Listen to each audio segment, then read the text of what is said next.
It's the Allison Arngrim Show, and I'm Allison Arngrim. Some of you may remember me as the evil Nellie Olson, but tonight I'm Allison Arngrim, and this is the Allison Arngrim Show. And here on the Allison Arngrim Show, we talk about things that make you feel good, the TV shows and the movies that made us feel good, and the people who made them, and people who are doing things now to make the world a better and more interesting place. Well, I don't know how good you're going to feel after this interview, but boy, is it going to be interesting. And he may have some good news for us. We had Mr. Stanley Goldman on the show before, back in 2019 when we were still in studio before a pandemic and before many, many interesting things that have happened since. And he was here for his incredible book, Left to the Mercy of a Rude Stream. And the book is still fabulous and still available. And we'll talk about that. But he's over at Loyola, in fact, teaching a class on law and genocide. He's had quite the career. He's a tenured professor of criminal law and evidence at Loyola. And he has also worked in news and media, everything from Fox News to New York Daily News, CNBC, CBS, King World, you name it. But he has written a book about the Holocaust, about his mother's experience in the Holocaust, and very interesting stories involving Himmler. You will not believe it until you read it. And is also an expert on the subject of genocide.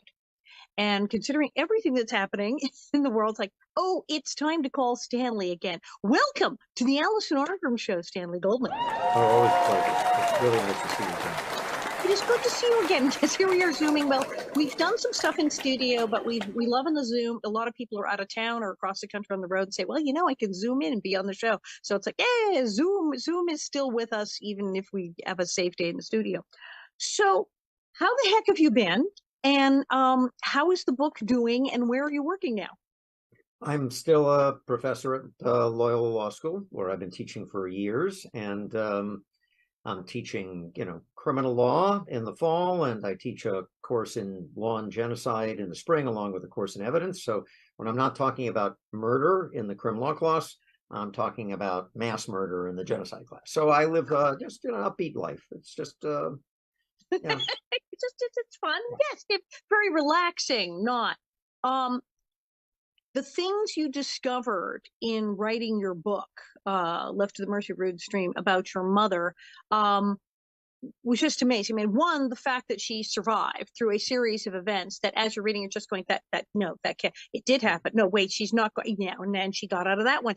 So it's mind blowing there. But then the whole backstory of why she was able to get out, it's just mind blowing if you can explain how that happened. Well, there's several. Nobody survived those 5.5 years, 6 years almost in my mother's case, without amazing strength, both psychological and physical. And although my mother was 4'11", she was, I mean, when she was elderly and being cared for by nurses, they would describe her. I remember one nurse described her.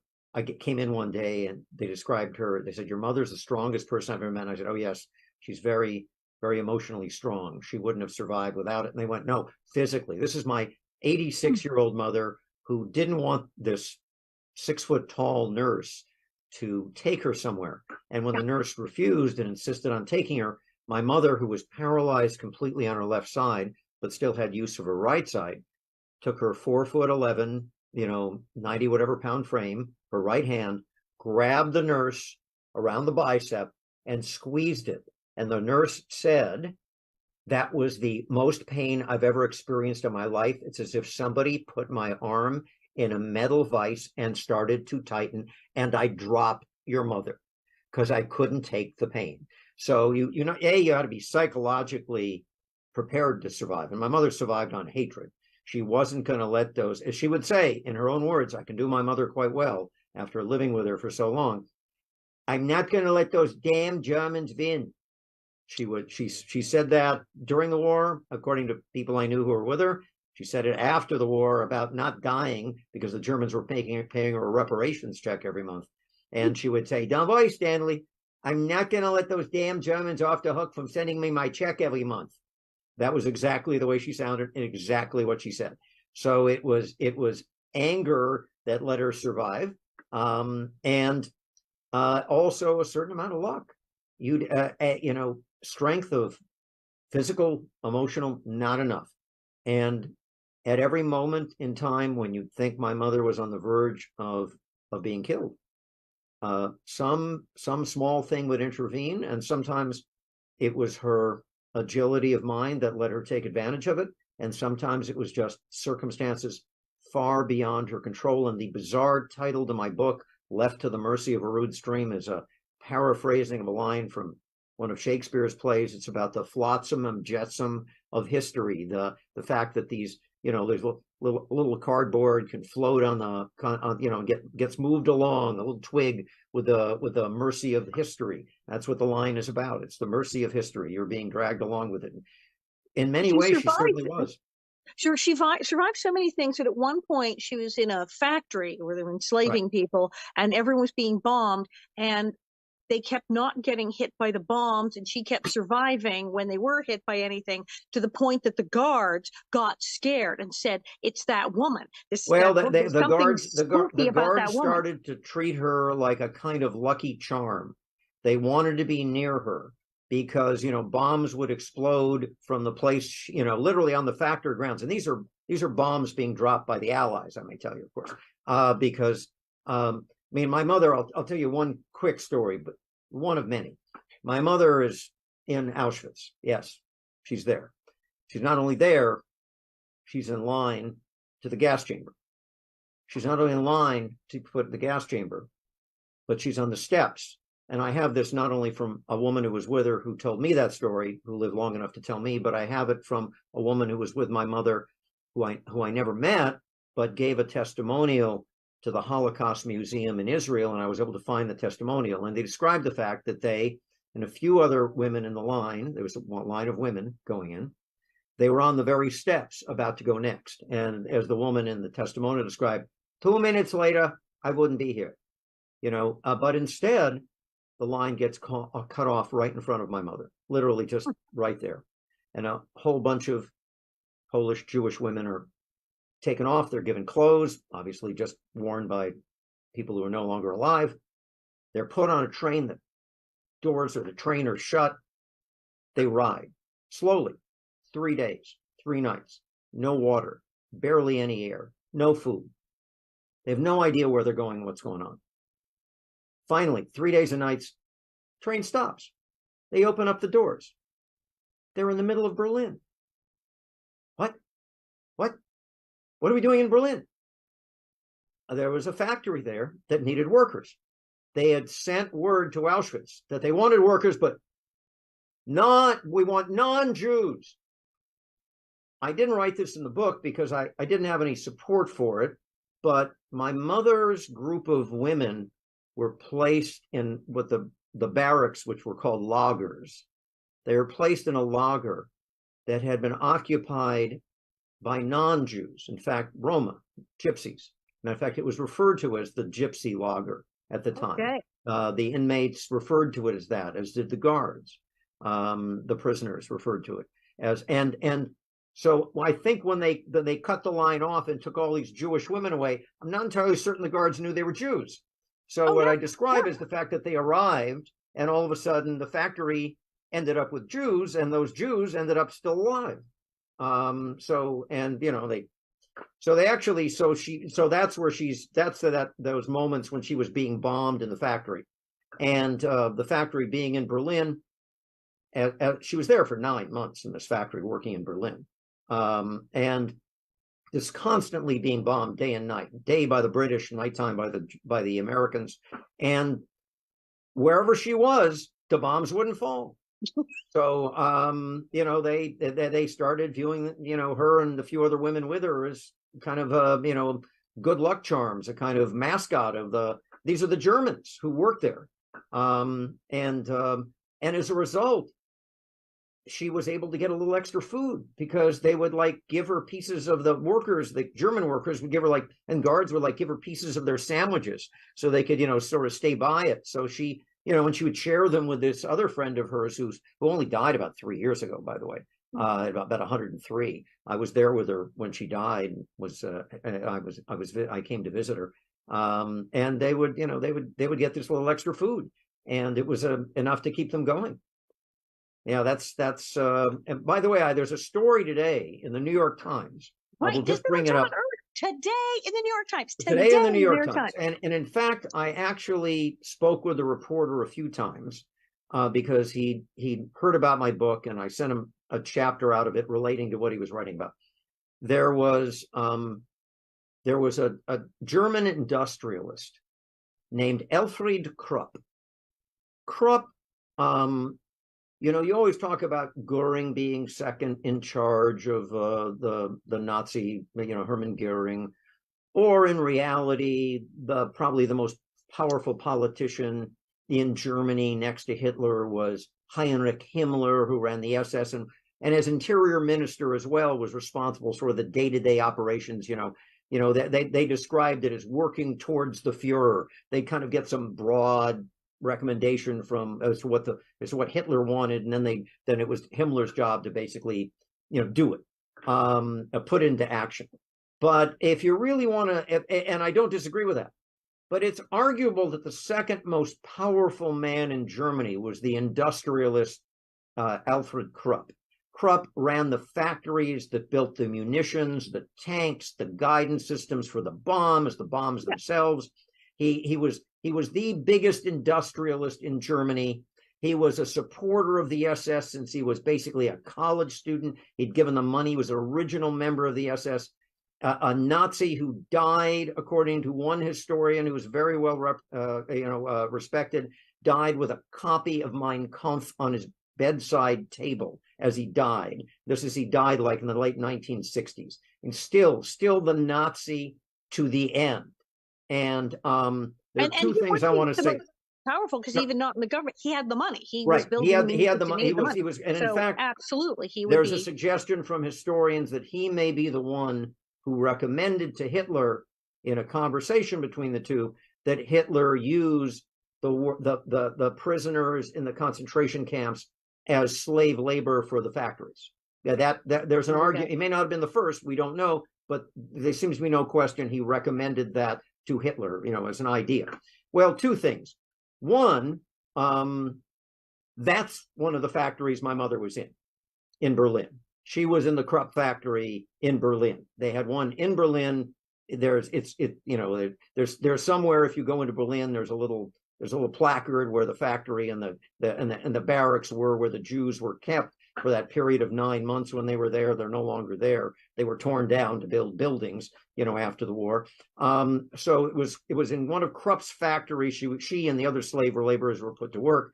Many of those factories, many of the workers died. Workers were killed. My mother's group got lucky.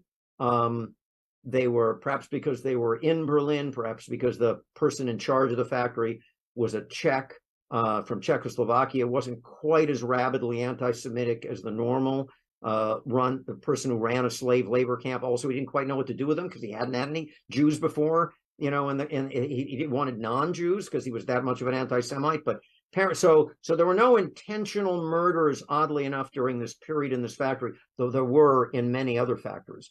So the story today is that it turns out this reporter for the New York Times, who called me a few times to talk to me about the story, discovered that both at Harvard and at Stanford, there are scholarships and fellowships called the Krupp Scholarship, the Krupp Professorship, still in existence, still there, funded by the Krupp Foundation. Now, the actual grants to Stanford and Harvard, as far as I know, may have taken place after Krupp died in roughly 1968, but the Krupp Foundation was started during his lifetime. And why was it started? It was started because Krupp was going bankrupt. He was going bankrupt because he had spread himself too thin in Eastern Europe. He was building all these factories in Eastern Europe, and he got to the point where they weren't paying off.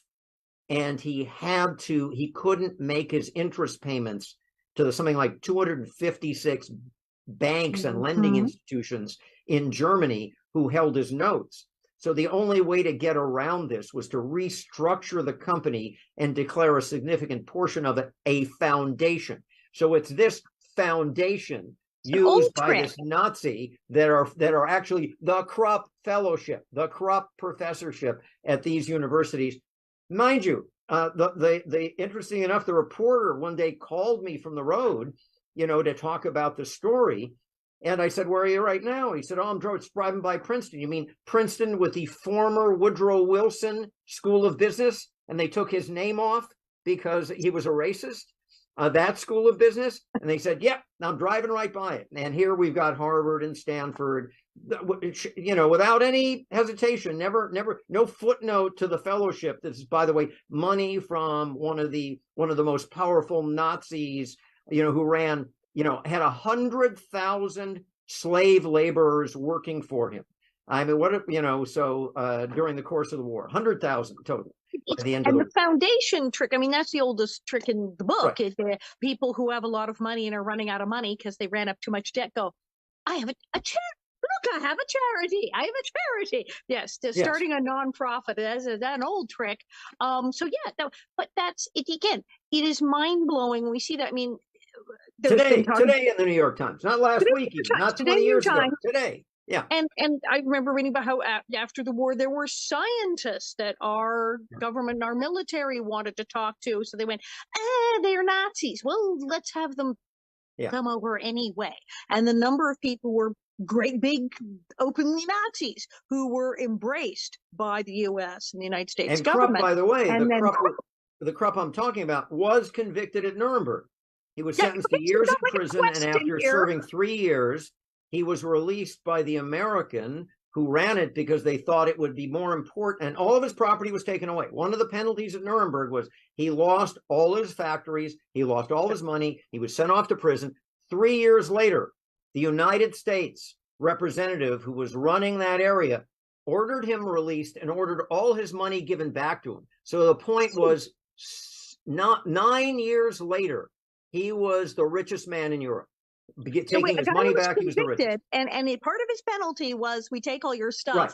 And a few years later, the Americans gave it back to him because they said, we're giving it back. Well, they were trying to fight the Russians, and they figured, well, this guy's was a clever businessman. We can use him the same way they used Wernher von Braun during the NASA. And by the way, there are places at NASA not only named after von Braun, but I'm not certain that there might not be a place named after Krupp as well. I'm trying to remember but I'll have to think about that. But yeah, so Krupp's, they're Krupp professorships. Something I, by the way, would not agree to hold. Harvard could offer it to me. I wouldn't take it.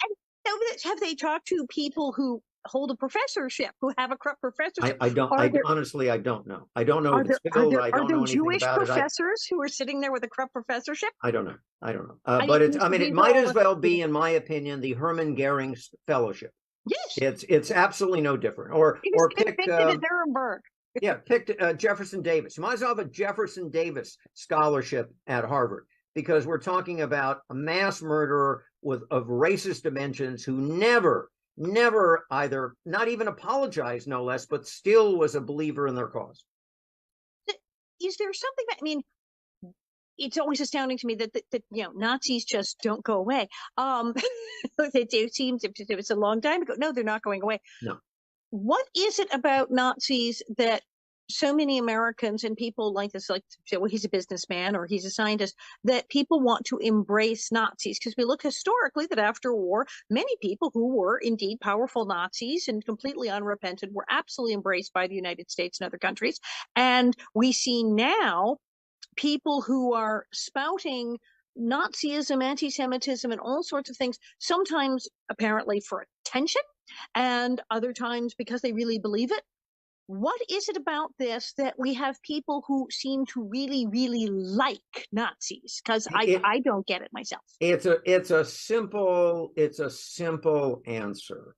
There's something in the makeup, the genetic makeup of human beings, that needs an answer to mysteries. And I suspect this is very Darwinian. I suspect those who were able to discover, the answer to a mystery were able to survive and pass whatever unusual gene that is that desires to find the answers out to things, pass those on when people who had no such curiosity perhaps didn't get the food or didn't discover it was a creature they wanted to get away from soon enough, and so their lineage died out. Others, so that there's something about us that insists on explanations, and the simpler the better.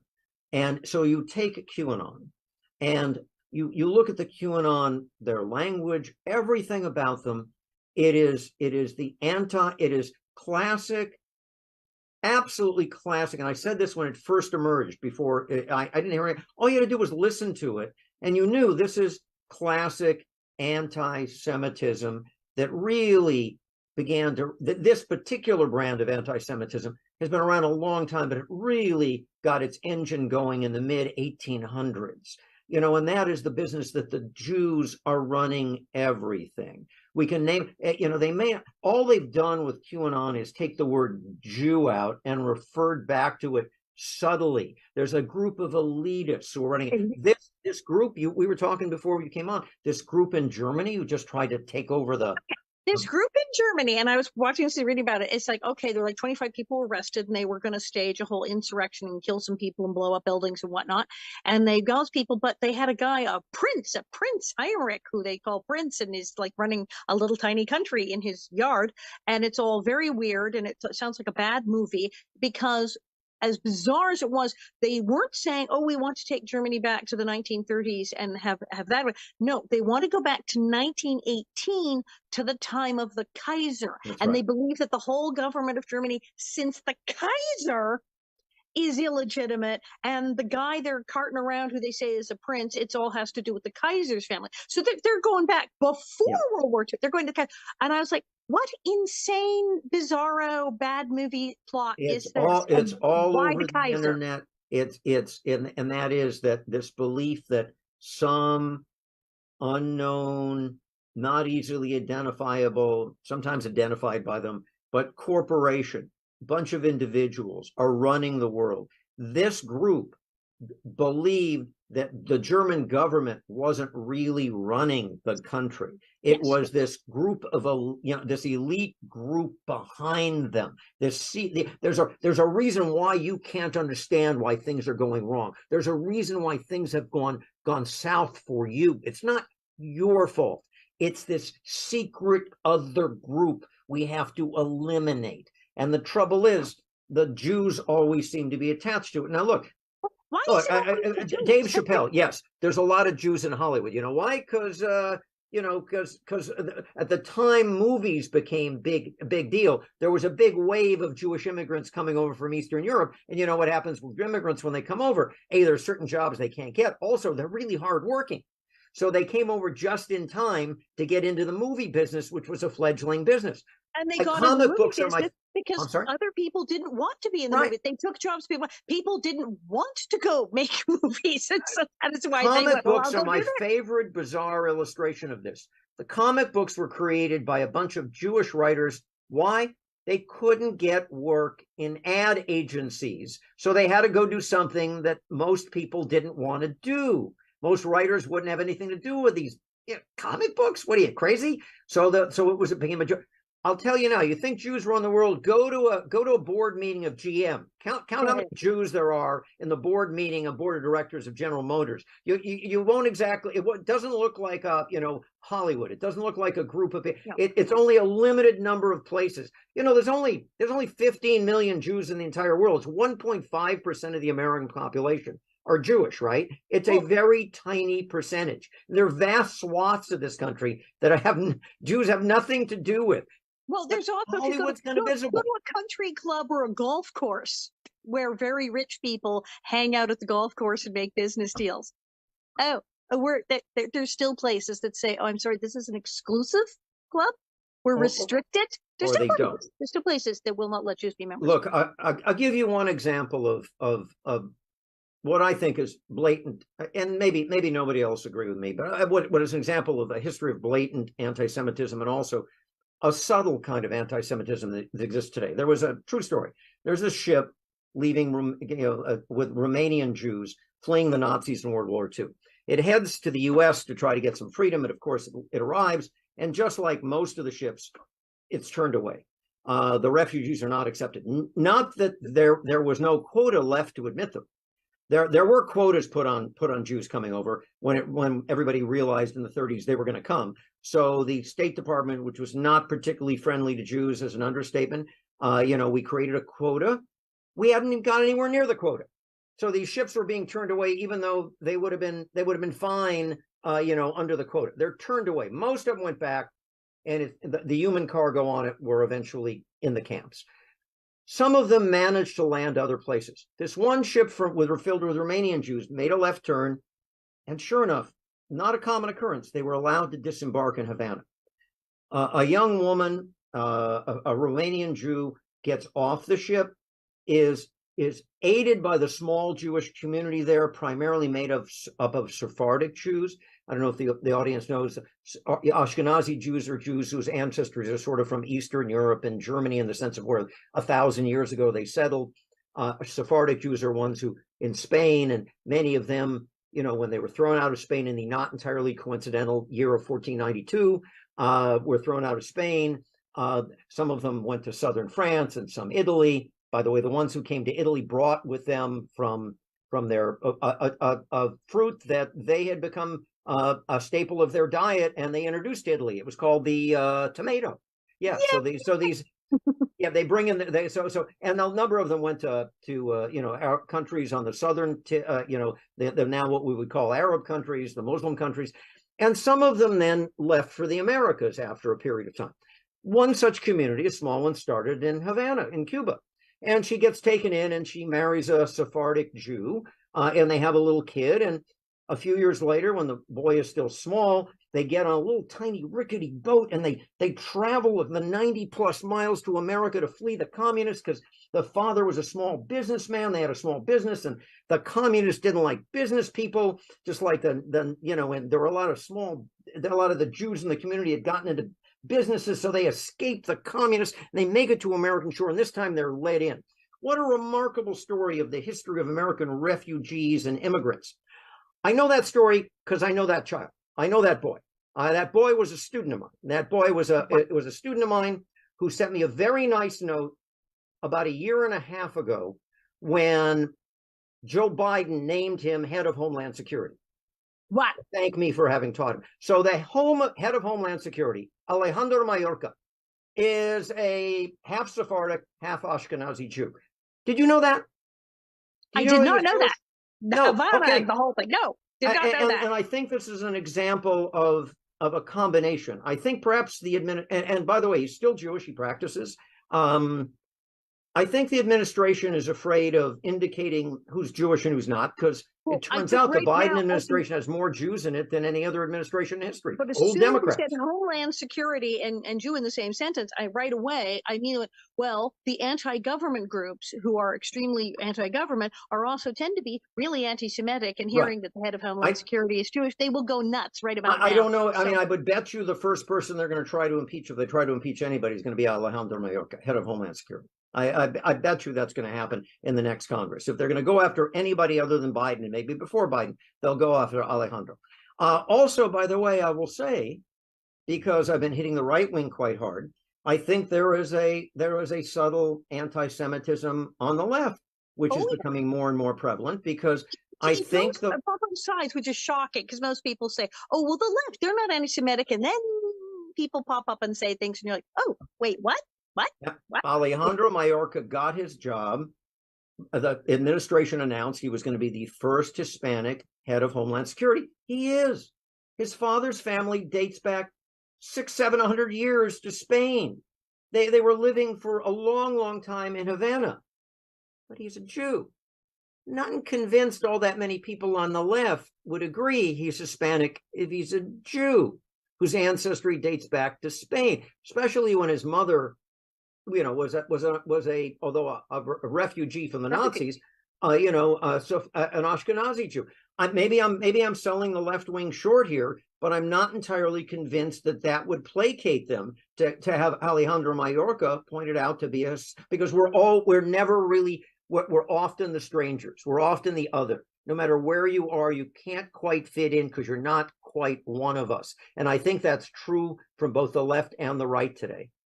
I think that does happen a lot where you will hear about people, they'll say, oh, well, he's this or he's that. Yes, but he's also Jewish. And you're kind of like it's like this weird disclaimer. So like why now? Okay, we just saw this completely batshit thing in Germany with wanting to go back to the Kaiser. And then we've seen this stuff where, as I said, the pop star who was married to the reality TV show lady, but other celebrities who've embraced this to the point of apparently he was being interviewed and they were giving him an out saying, yes, but you're not actually a Nazi. And he was like, I like Hitler. Yeah.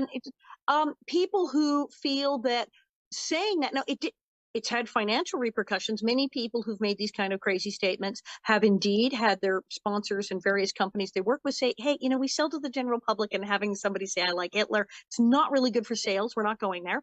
So it has had repercussions. And yet people will still continue with this as a public pitch that they're making for some sort of, and it does get attention. By God, it gets some attention and press. Why would someone in 2022, a celebrity who has money, has everything going for them, and doesn't really need to be doing any of this, because it's not just one, but suddenly say, I'm going to go out and pitch anti-Semitism as a thing? Why would someone even want to do that in this day and age? I think they have the bizarre belief that they are the truth tellers. I think they've bought into all the conspiracy theories, the elders of Zion. They just use a different phrase. For those in the audience who don't know that, that was a fake document produced 150 years ago, claiming to be written by these elders of Zion who are really running things in the world. And you buy into any of the, look, even Dave Chappelle, everybody was going, well, Dave Chappelle was slamming Kanye, was saying, Kanye West, what Dave Chappelle was saying in that routine on Saturday Night Live was, hey, I know the Jews are running things, but don't say it. Be smart. That's a way, just don't say it. Don't be silly, Kanye. So no, I'm sorry, Mr. Chappelle, but I am not prepared to, accept that as a neutral routine. Brilliant routine. One of my favorite comics. I'm just amazed. So it's the belief. As I said, you brought up QAnon, and one of the things I noticed when QAnon first started was it's technically based on a game. And people who create video games and even just board games have come out and said, it's a game, and even like mentioned like some of the original games. It's kind of like telephone operator. They said it's the old bit where you say something completely vague and the person picks like A or B, and that continues the story. We played a game when I was a kid where it had to do with this, whether the sentence ended in a vowel or a consonant. And I was like, it ended in a vowel, you said no. It ended in a consonant, you said yes. So what's the story? Is the story about a dog? Yes, because it ended in a G. And literally you would do this vowel, consonant, vowel, yes, no. And the person though asking the questions within minutes was like, so there's a dog and it went and it went to Oregon and it had a car, and they've like made up a complete story that does not exist because all you said is yes or no based on that. And QAnon is like that game. And as I said, gamers have come forward and said it's completely that. It's like a you write your own adventure game, and they're picking things from it, and then they ask questions. And then if enough people on the page go, yes, that's the right answer, they go, yeah, that's the answer. And they're making it up literally as they go along, like a game. So whatever people sort of want it to be, it is. And of course, it's decided now to be this because that's apparently what the people playing the game want it. Yeah, and we look for an answer that we're expecting to find, and if we find, and so if you're predetermining what you think it's going to be, you start looking for the number. Oh, that adds up to the total of Donald Trump's name if you have a letter for each number, and we can obviously tell that. I mean, it virtues on what we might think is madness, but it makes perfect sense to some people who don't accept coincidence, for example. In the most absurd thing that you can prove any proposition you want if you've got a willing audience. I won't go through so many explanations, but that's how people end up in politics, being successful enough. It's true. So, what can we do? I mean, as you said, your class is on genocide and the law and genocide. what do? We believe that in America we have checks and balances, and we have indeed. Some of them have sort of kind of worked, but it's shocking how we've seen how many checks and balances. It's like, well, we didn't really write that down. It was only a suggestion because we didn't think anybody would actually do it. How do we have checks and balances? I mean, Germany in the 30s probably thought they were really organized and had checks and balances too. They were a Many democracy. They were a steadfast democracy under what was called the Weimar Republic. And many people who lived at the time always talk about, we just didn't think they would really go through it. We didn't think it. People at the time said they thought, well, Hitler did that nuts. He's the way to get in. People just said, no, they're not going to do that. And people could not believe it's happening. And we believe here in America that we have checks and balances and that we couldn't possibly, but we're seeing a lot of people saying really crazy stuff and acting on it. At the same time, we are absolutely seeing in Europe, and not just Germany, in many countries, waves of anti-Semitism and this active anti-Semitism and attacks on places. I mean, we've seen shootings at temples and Jewish schools, which I didn't think I would see in my lifetime. And here we are. And this, obviously, there's a wave. Why is there a wave now? And how do we protect ourselves against this? I think there is something of a wave clearly in America and in France, where the numbers have also skyrocketed. I think, I don't know why it made the news just this weekend, because it came out in April, and that was the numbers of anti-Semitic incidents in America, have now like officially tripled since 2015. A certain percentage of those are actual violence. A lot of them never get reported. They're in New York. Luckily, they've involved beatings, and there haven't been as many fatalities in those beatings, to make the news. But yeah, no, I mean, look, anti-Semitism is, because the Jews have been around for a while. This is probably the oldest of the hatreds. As a matter of fact, I would bet money on it. This is the oldest of the hatreds, but it's not different than hatreds of others. People who hate you because of your race, your religion, your color, your ethnicity, your nation of origin. These have existed, the tribal hatreds. These have existed for a long time without a name attached to them. And after studying it for a number of years, and geez, it took me 8 years to write this slim book behind me, where all I'm doing is reading books about it. It turns out there are a few different points here. One, psychologically, we're always like genetically bred from the caves, where we're genetically predisposed to fear the stranger, the other, because the other wasn't always dangerous, but you were safer not accepting the other, because when you did that consistently, you didn't get somebody dangerous in your midst. So we're always just pre-programmed to be suspicious of the other. There are 2 points here. One, luckily, this is the good news first, at least part of it. You don't have to do much to convince a person that this guy is no longer the other. Turns out it's a very narrow, you find something in common with him. It turns out it's not that hard to stop thinking of them as the other. The problem is, if you continue to think of them as the other, it turns out psychiatric studies show that it is a very small step from disdain and wanting the others not to be around you. It's a very small step to violence. It's a very small step. And it always begins with words. It begins, as we've seen, as we saw in the 20th century, begins with democracies. Germany was a democracy. Hitler gets in with roughly a third of the vote, but he actually had more than that. There was an election that took place a few months later. His party got 41% of the vote.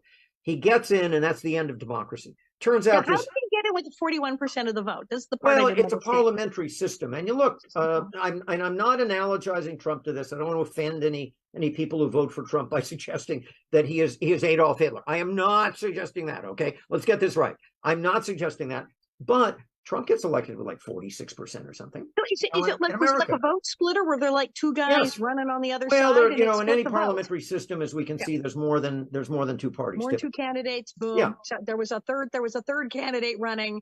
Yeah, there were 5 or 6. It's just like any European parliamentary system. But even in America, where we have some third party, Green Party or Libertarian candidates, They're you get just elected, enough. you get elected with a minority. How long did we go? We went through this long period of time where nobody elected had actually been elected with a majority vote. Right. They were all elected with something in the 40s, from Bush through A bunch of Clinton, people. through, Trump. It was a period of time in which, Biden's almost an exception by getting more than 50%. So that can happen. But the danger is, listen to what they're saying. It's always that thing about your mother told you, if a guy tells you something bad about himself, don't go out with him because it's probably true. Believe them when they tell you. Yes. Believe them when they tell you. And it is this. First of all, by the way, inflation plays a big part in this. In the 20th century, we discovered it when people get insecure.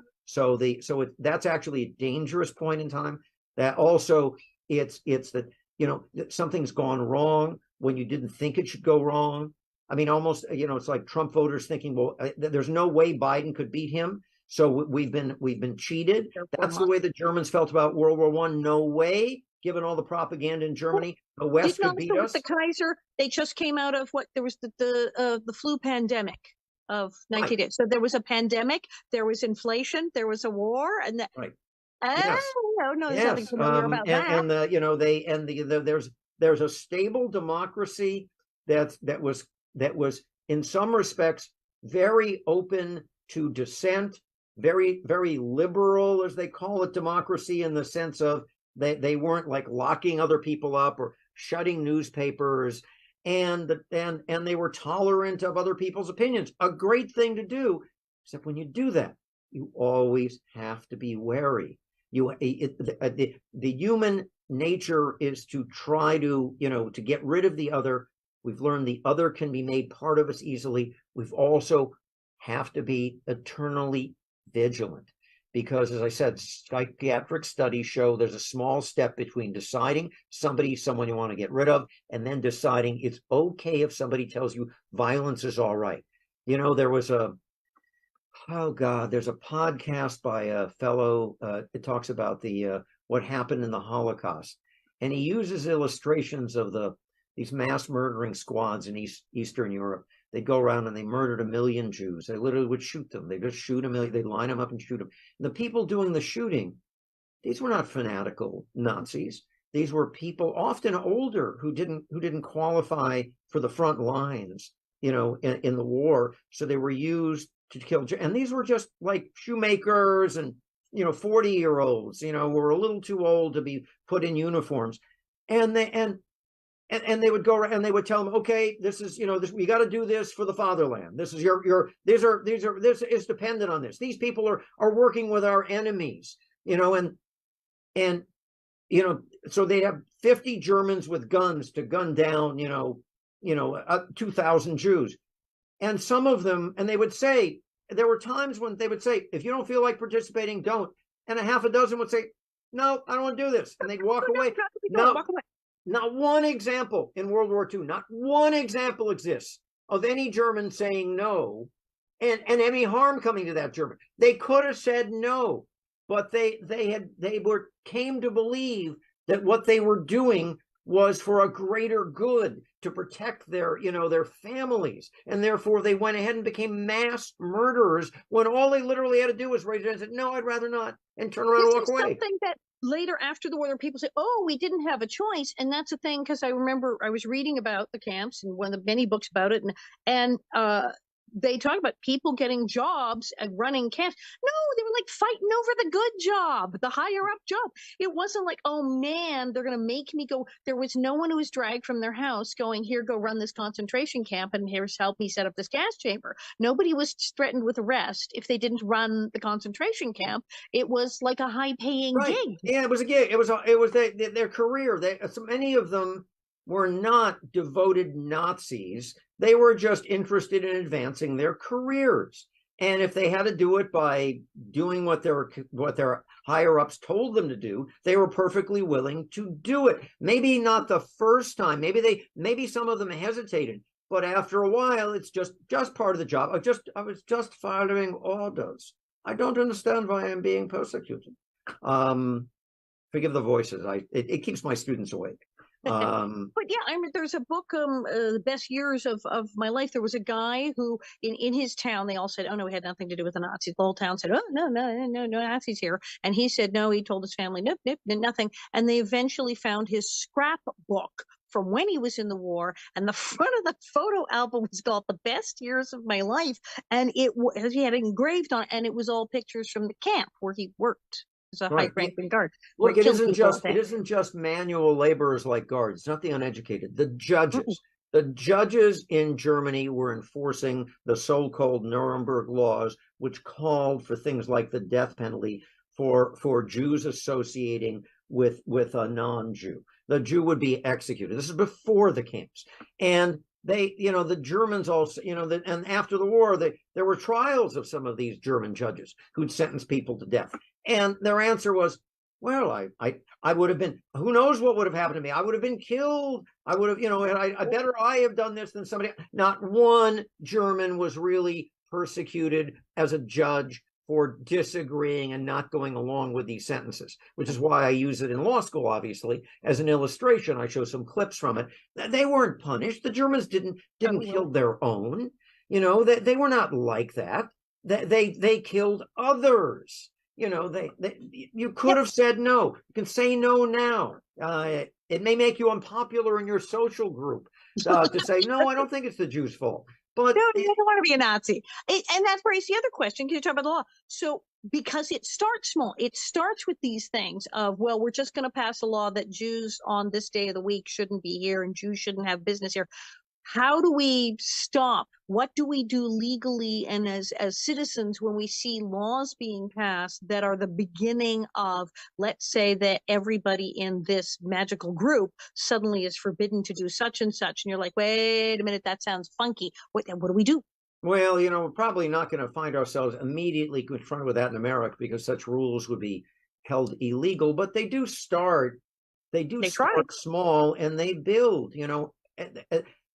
The Germans did not, the Nazis didn't invoke camps, for Jews immediately. They worked their way up there. And one of the things I teach in my genocide course in law school is that it all began with laws. You slowly, the Germans did not violate any of their laws because they would pass the laws to say that this was okay. Starts small, gets bigger, a little bit at a time. The old maybe myth about the frog and the slowly boiling water. Yep. It is that you move them closer and closer and closer.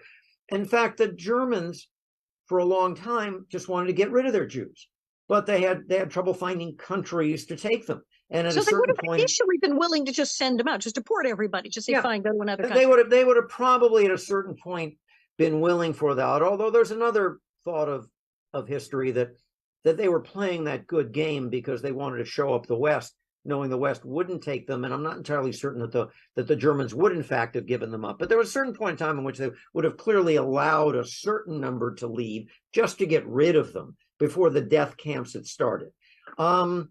Countries weren't willing to take them, and once, and it was, I mean, a friend of mine who passed away just a year ago an old man had been had been the prosecutor of a man named Adolf Eichmann, who had been kidnapped from Argentina, had been the head of the Jewish section of the Nazis, and he led he was the lawyer involved in if you ever watch the film, he's a prosecutor asking questions during the Eichmann trial, and he would say that it was like the rationale of the Nazis. Well, of course we have to kill them because they're part of the enemy. They're the enemy, and they're an enemy within, and we can't fight the war on all sides. What about the children? Oh, well, you see, if we don't kill the children, then they'll grow up to be just like their parents, and they'll come against us. So we have to kill the children as well, and it builds slowly to the point you're executing 4-year-olds, and it seemed perfectly plausible that that's what they had to do because they were told, and they were made to feel guilty about it. If they, well, this is for your country. You have to do this. You may not want to do this, but you have to do this. And believe me, the victims felt just as dead, after the guys who didn't want to do it, but decided it was the best thing to do, as opposed to the people who really hated Jews to begin with. horrifying. And horrifyingly, we're going to have to wrap up. Where can people get hold of you? Where, you said you are teaching still at Loyola. Where can they locate you if they want to talk to you? I'm at Loyola Law School. You it's in the one in Los Angeles, by the way. There's one in New Orleans and Chicago, and but I'm the one in Los Angeles. Stan Goldman at Loyola Law School. If you want the book, the title, I probably made a mistake in picking a title that was a little esoteric. I did write it, by the way, at the level of, I thought, a 17 or 18-year-old. I wrote it. It's not a legal thing. I wrote it. I used to write for the New York Daily News. They published about 90 of my stories over the course of about 2 years when I worked for them. I write it. I can write at that level, and I did for this book. And yet, oddly enough, the only people who seem to write me thanking me for the book are not 17 or 18-year-olds, but 70 and 80-year-olds. So, but really, it was a book intended. Because you jump back and forth. It's like, okay, present day. Here's why my mother is telling me why she has all the bread in the freezer. Right. And then flashback to here's what was going on when she was getting out of Auschwitz and all this, to here's what's going on behind the scenes where this guy's meeting with Himmler and they're like, wait, what? And then suddenly we're back in the kitchen with you and your mom. And it's like, it's you got to read this book. It has been described as being there's a legal term which I will use and then translate it, sui generis, meaning it is a, for good or ill, and luckily all 25 professional reviewers who reviewed it have all liked it. I haven't had a bad word said about it yet, but I mean, I have to say, they've said it's totally unique. Nobody's ever done a book like this. I tell the story of the Holocaust through the point of view of the son of someone being raised by a Holocaust survivor. And in fact, one of the kindest reviews I got was from an honest to goodness real reviewer, not one of those on Amazon of perfectly fine, literate readers, but an actual review in an actual publication, said that if you only have time to read one book about the history of the Holocaust, make it this one. And I was probably then, was as nice a thing, because that's what I tried to do. I tried to tell it from the point of view of a teenage son being raised by a mother, and in hindsight, recognizing what she did and the way she acted and the things she said as and trace it back to what was done to her. And my mother's, astonishingly, as I started researching the book more and more, my mother had the entire breadth of the Holocaust. She was in the ghettos. She was in 3 different concentration camps, extermination camps. She was at slave labor. She was rescued at the end in one of the more bizarre events of the war, which got almost no publicity from anybody, which is why I started writing the book, and then realized that it would be best told from the point of view of the young son, trying to find out. People can identify, because it's good for children of Holocaust survivors as well to read. I've had a number of people of non-Jewish ancestry,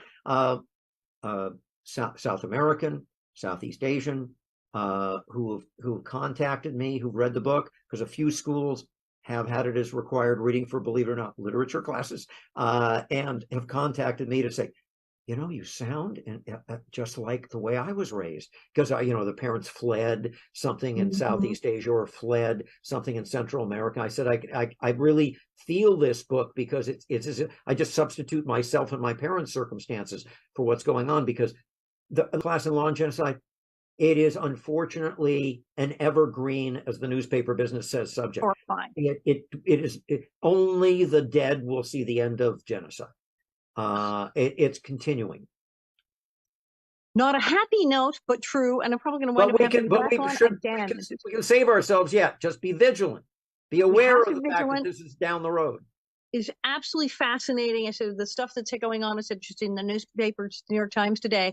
Thank you for coming on. I'm probably going to have you on again. We could do 3 hours. Thank you so much. Thank you, everyone. This is Stanley Goldman, and I'm Allison Arngrim, and this is the Allison Arngrim Show.